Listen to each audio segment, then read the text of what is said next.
Hello there, and welcome to the David Wilson Out and About YouTube channel. Well, another day out on the paddle.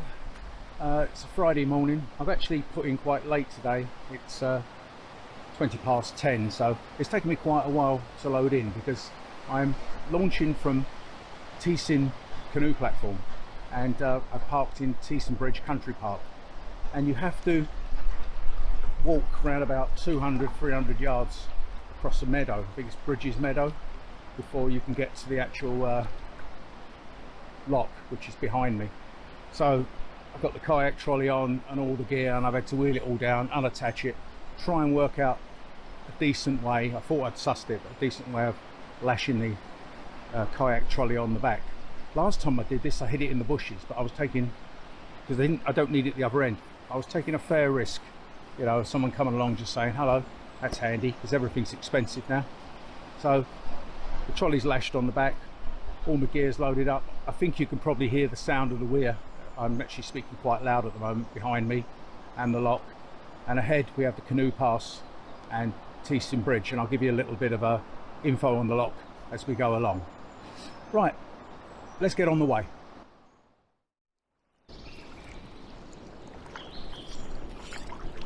Teston Lock was originally constructed in the 1740s when 14 locks were built to make the river navigable from Maidstone to Tunbridge, enabling the transport of iron products from the Weald. The current lock dates back to 1911 and will take crafts up to 24.5 metres times 5.6 metres with a draft of 1.7 metres.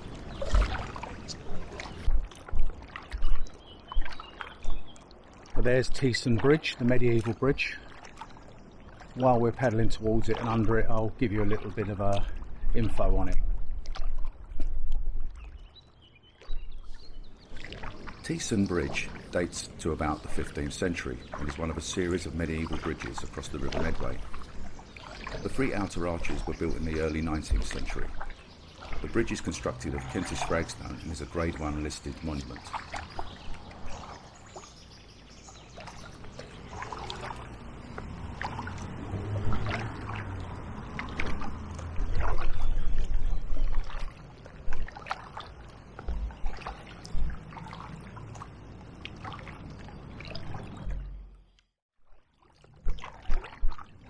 It's a lot quieter now. Now we're away from the weir and the lock. We've come under the bridge. It's all opening out. There's a nice breeze directly into my face, which is most pleasing, although I really could do with being completely calm. I'm just going to down paddle for a minute, so I need to cover my legs, bottom of my ankles up already, even though I've got sunscreen on, so just bear with.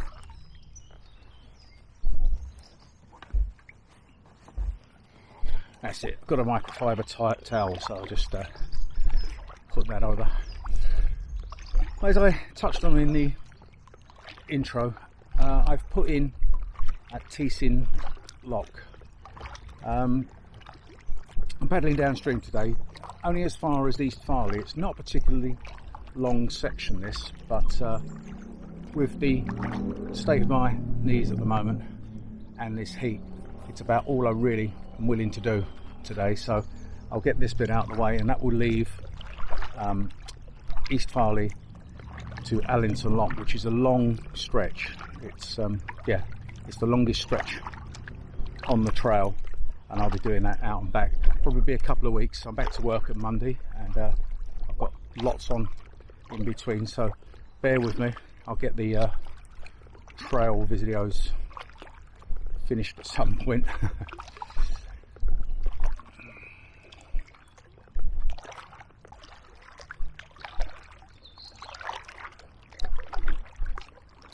The downstream paddle between Teston Lock and East Farleigh is not a particularly long one. It's about 2 miles, maybe just over. So it's quite a short section, but obviously today I have to do that out and back, so I'll be doing like 4+ miles, but no big deal. I'll be videoing on the way back as well. So, oh, what a lovely breeze. Got quite high banks either side. The last time I came out on this section, the left hand bank I could literally see right across, so it's really overgrown now, but I think that was probably in about March 2022, so obviously nothing was in bloom at the time. So yeah, now it's really built up on both sides, which in theory should keep the wind off you, but the wind's coming directly on. So I'm paddling downstream and I'm going against the wind, which is making me paddle a bit harder, but there they go. Beauty of an on-tidal river.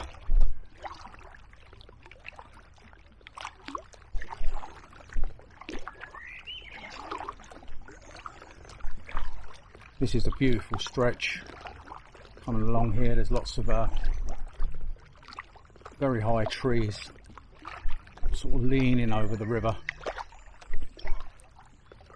Gives it that sort of lovely view ahead, you know, not just the river. There's sort of things to focus on, which is, excuse me, just in the seat.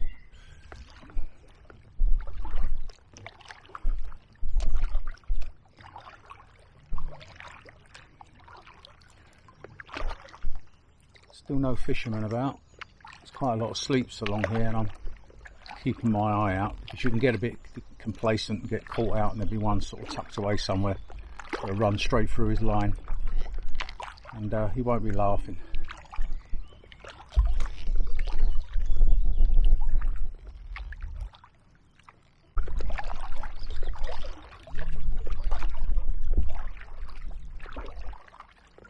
What I'm going to do, I'm just going to down paddle for a moment and just take in the sights and the sounds together without the noise of my paddle.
I hope you're enjoying the video series so far. We've come quite a way, remembering that it's 18.5 miles long. By the time I've completed it, I would have done 37 miles, because I'm always having to pedal out and back from A to B and B to A again, so it's a bit longer for me. It's a shame my knees ain't up to sort of camping, and I could have possibly done it over 2 days, where I'd have pedalled so far, pitched up and then completed it. But then again, my car would still be at the other end, so I've still got to I'd have to get from Teston Lock to Maidstone. Okay, I can get a taxi, expensive, but I can get a taxi. Cart all my gear, because this is inflatable, it'll be packed up. But I didn't really fancy that. I'm quite happy to do it in sections, and it makes it easier making the videos, to be honest, because you're only concentrating on that one section, and that's the absolute most, one section out and the same section back, so you know, makes it a bit easier.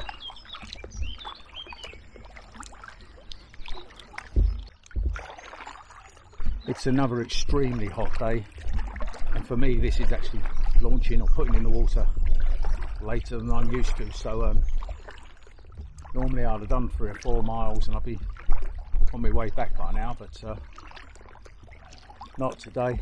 Slightly later start.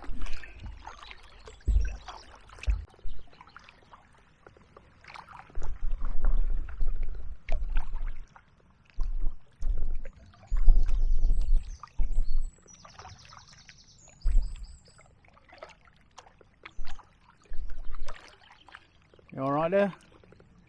Yeah, not too bad. You been up to East Farleigh? Oh right, yeah, turn round. Yeah, it's going to be hot. I want to get off before the real heat this afternoon. Yeah, and you.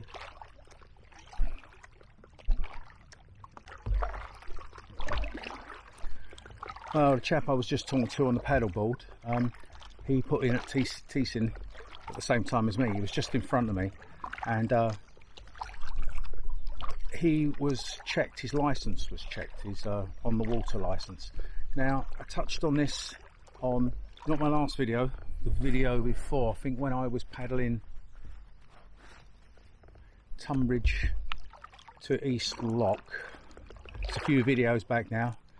I bumped into the lock keeper, the EA, Environment Agency lock keeper from Teston Lock, and he was there tidying up and cutting the grass and just doing general maintenance.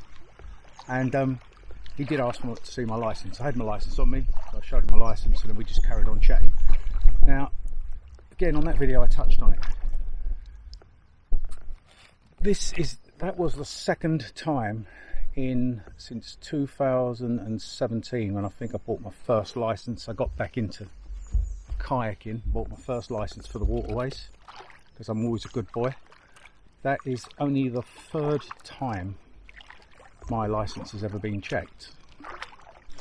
Now, what I'm saying is that that's in all these years.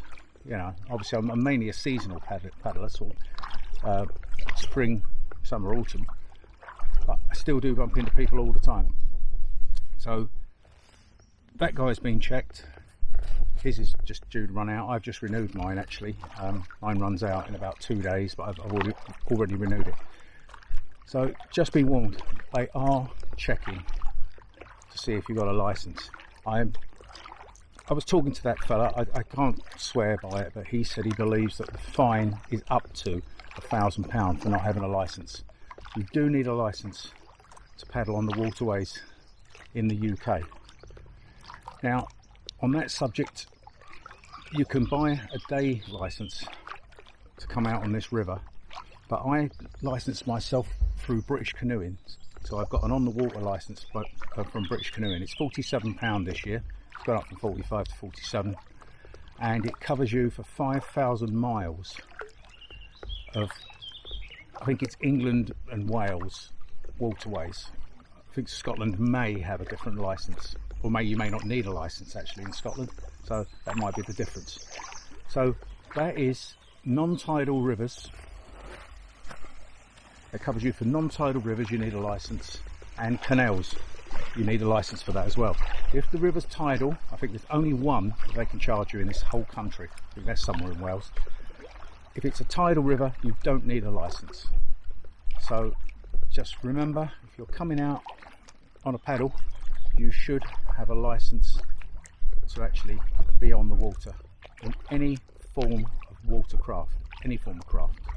Kayak, canoe, which are unpowered, and then once you start going into the powered vessels, the license fee just obviously starts to go up. So yeah, it's been that way for years. You've always needed it, and it seems that now they're actually enforcing it.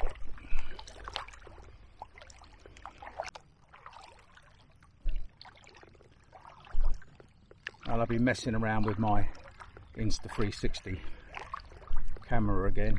But it's really holding me up, you know, trying to set it up, get some decent footage. But I've got to keep playing with it. I'm not gonna. It's a bit of a learning curve, and it's very hard to use on a kayak without mounts, because I'm using it on a 3 metre. It's a carbon fibre, but it's a 3 metre selfie stick. So you imagine 3 metre pole going out up in the air behind me to the front of me, and then you've got the logistics of you trying to paddle. Not easy at all, but I will get there. So all I'm doing is I'm just every so often I'm extending the stick at different angles and just filming and just seeing what I'm getting. I'm not relying on it for the video, put it that way. Otherwise I would have did the Teeson Bridge, because I could have got the angle shot easily in post-production. I could have got the angle up underneath the bridge, but if I didn't get it, then I wouldn't have the bridge in my video, and I'd be really upset. Maybe on the way back I'll do a lot more of it. Hiya.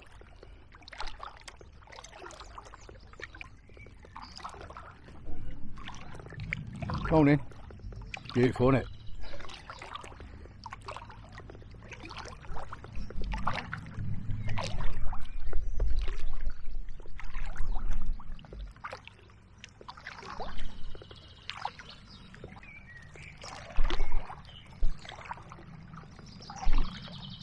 There is some garden to the left there. Wow.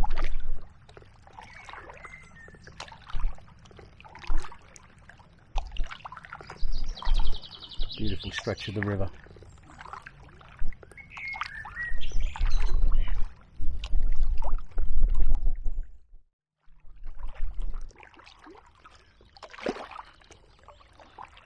I nearly got caught out back there.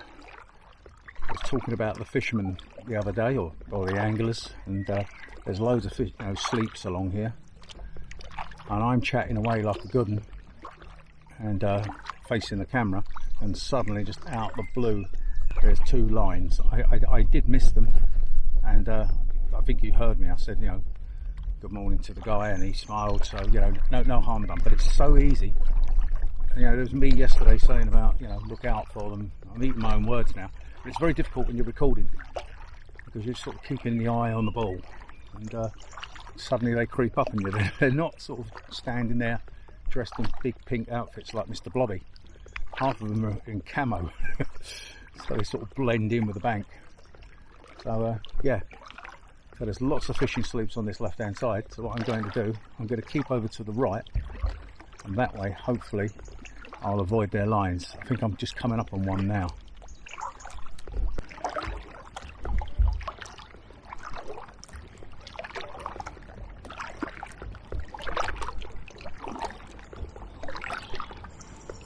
Yeah, there's a guy fishing on the left now, so I'm going to give him a wide berth.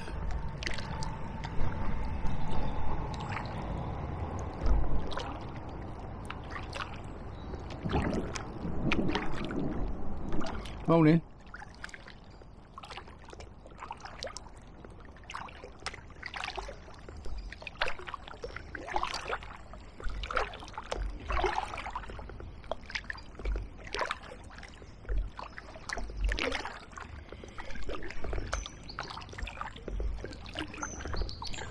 There's a load of fishermen along this section.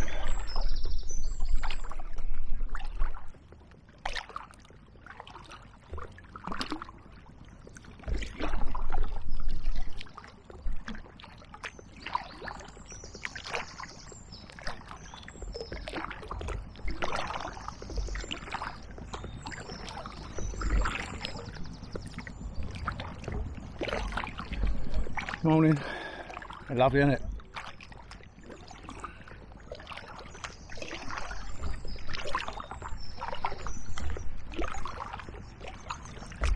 Oh yeah. Right.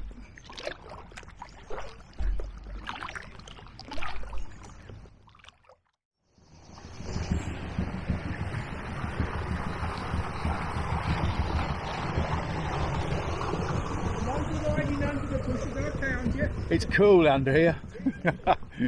Have a nice day.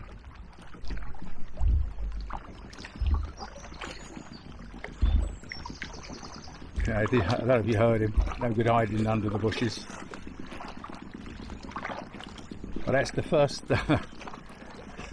boat of any description I've seen for days down here. That's another thing you've got to look out for on this stretch. As I said, you get less and less upstream, but as you get further down you start getting a bit more traffic, and especially tomorrow, like on Sunday, Saturday and Sundays, it'll be very busy on here. But at least you know to keep your eye out then.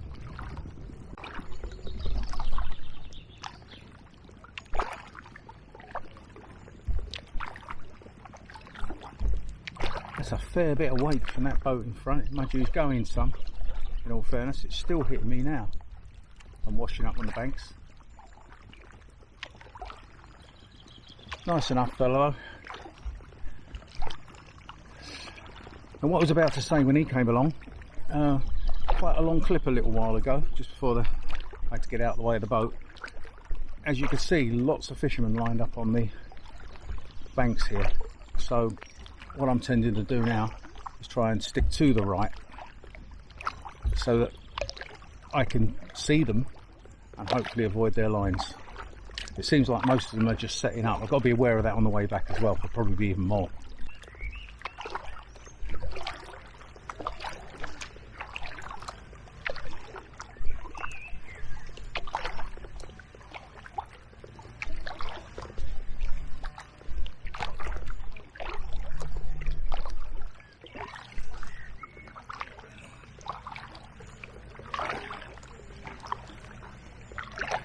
Morning.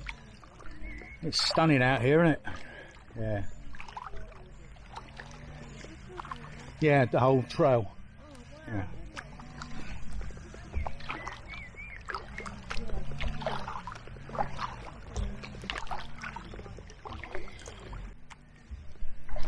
Oh, a couple of ladies out on their paddle boards, enjoying the sunshine. And why not? Look at these views ahead. There's the church, East Farleigh. There's a couple of lovely, what I believe are live-on boards moored up on the left-hand side here. Excuse me. And there's a lovely holiday home park. Well, I say holiday home, I think they might be permanent residents, but you know what I mean by the what I call park homes.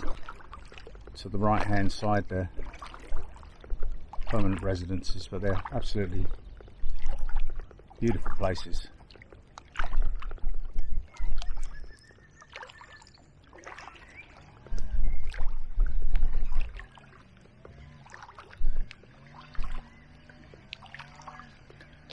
This bit is so pretty.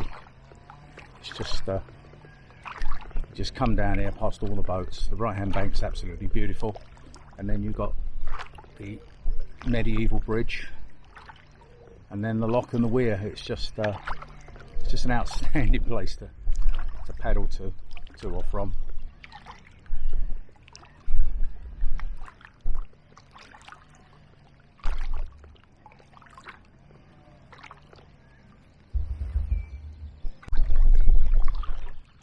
Now this boat on the, it's not a narrow boat, I can't think what they're called, it's more like a barge.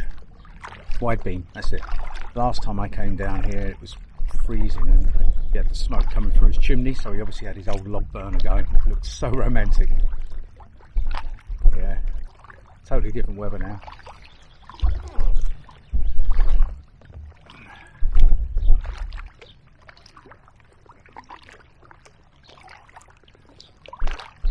Now we're approaching, if you look to the left, you've got the wide beams, and then you've got literally a houseboat. a few years now, but obviously it's on a, I wonder if it's, I'm not sure if it's on a pontoon or whether it's on a solid base going down that one, but that's absolutely crazy. It's brilliant.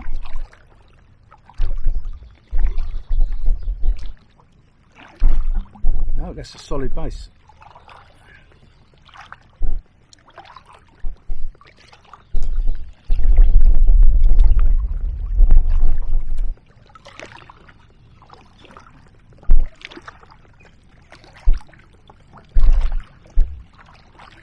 Getting a bit blowy now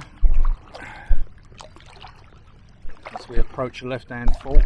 It's all good. The mobile home's on the right-hand side. It's called Hartridge Farm. So it's a residential, basically park homes they used to be called. I know there's loads of that. Was probably a company, but there's loads of them out there now. Here's another houseboat coming up. I'd love to live something like that.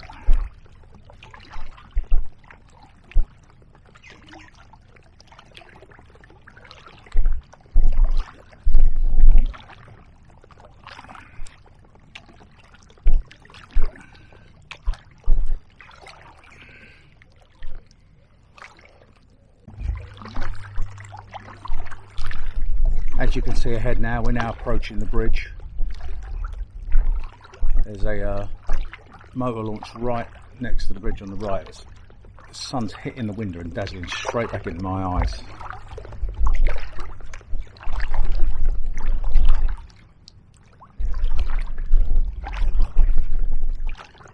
Right, it's time to tell you a little bit of the history of the bridge.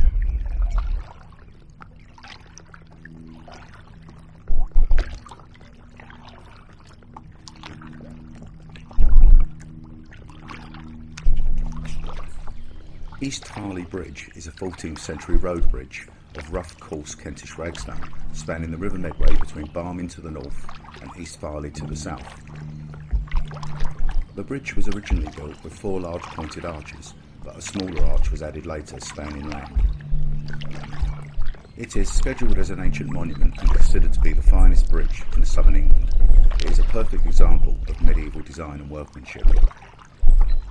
This monument allowed Cromwell's 400 parliamentary troops to march over it in 1648, where they met strong resistance in East Farleigh before marching towards Maidstone to fight 6,000 royalist soldiers in the English Civil War.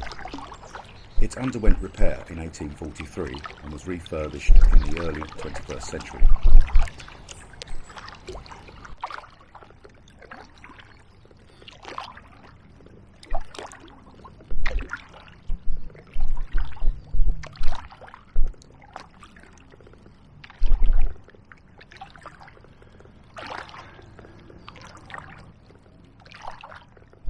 As you can see, we're now approaching the weir. You can see the bollards, and we've got to go through this left-hand arch, and our canoe platform is literally sharp to the left with the lock. Stop, have a nice cup of coffee, may have one of my sandwiches, and just take a little walk around, just show you around a little bit. Let's go to the left hand side. There's a boat moored right on it, which is unusual.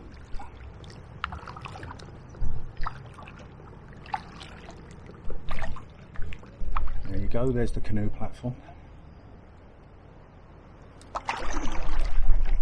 Give myself a little bit of a turn, a bit more. Very, very windy under here. That's it.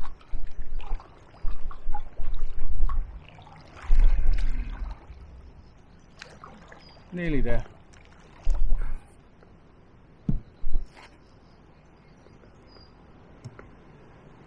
And we have landed. Well, now you should be able to see my setup a bit better. If you look on the boat, you can see my rig. I've got my Osmo Action Boya mic.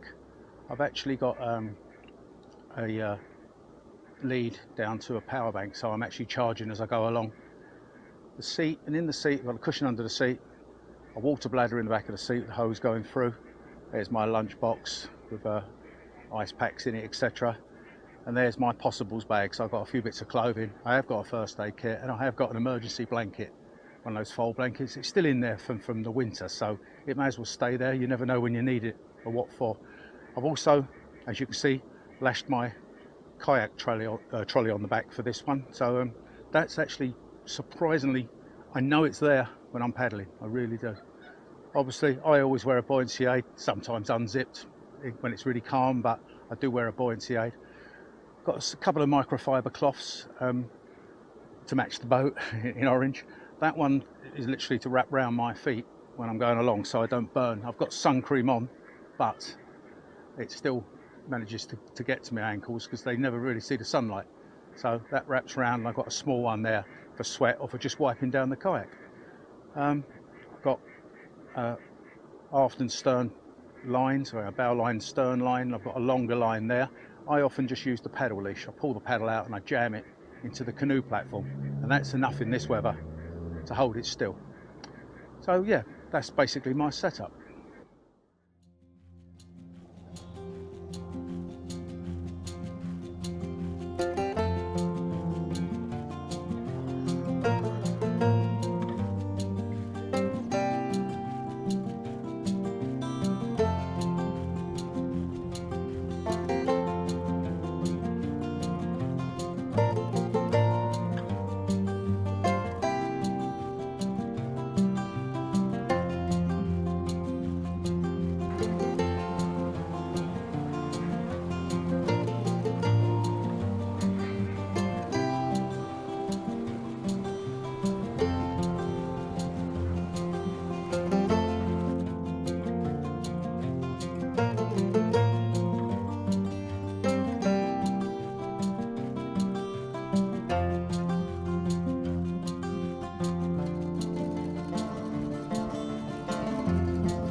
Well, I've had a nice little break, about 3/4 of an hour at East Farleigh Lock. I've had a bit of lunch, some nice hot coffee, and I've had a nice walk around, done a bit of filming with my 360 camera, so hopefully I'll be able to include that in this video. Obviously you can probably hear the train in the background, the train station very locally. Right, well that concludes this section of the downstream paddle of Medway Canoe Trail.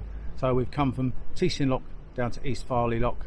It's approximately 2 miles. Obviously I've got to go back up, and I'll do a bit of filming on the way back up and just see how I feel about whether I get another video out of it, but I'm not over worried about that. It's mainly about the downstream.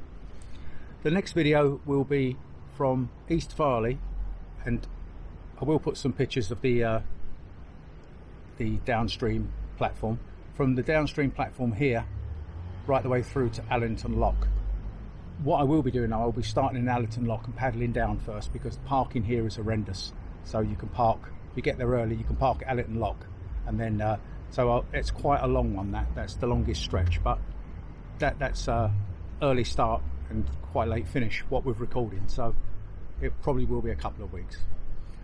Right, so I'm going to push off now and start heading back. I'll speak to you just before, once I get under this bridge. Right, let's go.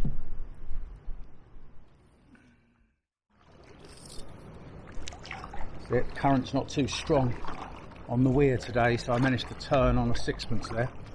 Quite pleased with that. So now we're heading back under East Farleigh Bridge and get some nice views of the launches en route.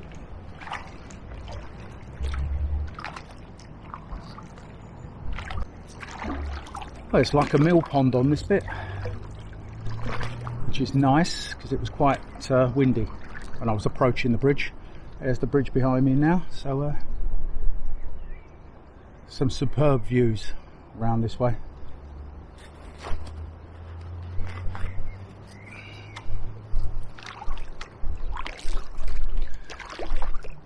Well, I hope you've enjoyed this video and coming along for this short paddle. It's only 2 miles, but you know, it is a very, very scenic route. So if you've liked the video, please give it the thumbs up. If you're a subscriber, thank you for subscribing. If you're new to my channel, please consider subscribing. It really motivates me to produce more content. Right, that's it for now. Bye for now.